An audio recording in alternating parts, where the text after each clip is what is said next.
Hi, I'm Tony Malone of the Tony's Reading List blog, and I'm going to talk today about one of the not one of the new stories, one of the old stories that's been put out by the Literature Translation Institute of Korea. They put out 20 stories from the 20th century from great writers, which for free, all in PDF form, and I'm going to have a look at one today. It's called Transgressor of the Nation by Man-sik. The reason I chose this was because I read a story by Man-sik in this book that was called My Innocent Uncle. That was quite a short, amusing story. This one is a little bit longer and more in depth. It's a semi-autobiographical story about the guilt that the writer felt because of his collaboration with the Japanese during the occupation period.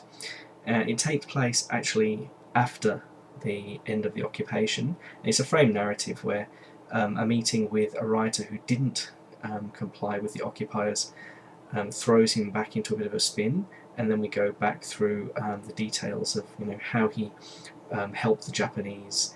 And when we say help the Japanese, it wasn't a big thing. It wasn't a war crime or anything, but he went on tours and gave lectures, and we're not quite sure how much this is coming from the real writer's life, but it forces him to think about what he did, how he behaved during the occupation time. But we see both sides of it. We see a spell that he spends in prison, which is one of the main motivations for his deciding to help out. But we also see him talking to a group of youths and then meeting one of them afterwards, where they say, well, tell us what to do, what should we do, should we stand up to the Japanese or shouldn't we? It's a very impressive story, it's very interesting. I'm interested in Japan, I'm interested in Korea. This year I've read a lot of Korean literature, and I think the best thing about it is that at the end of the story there's a twist where the writer who didn't help is really questioned, and his moral high ground is really put into question. What was he doing? Did he really help at all? It's a really interesting story.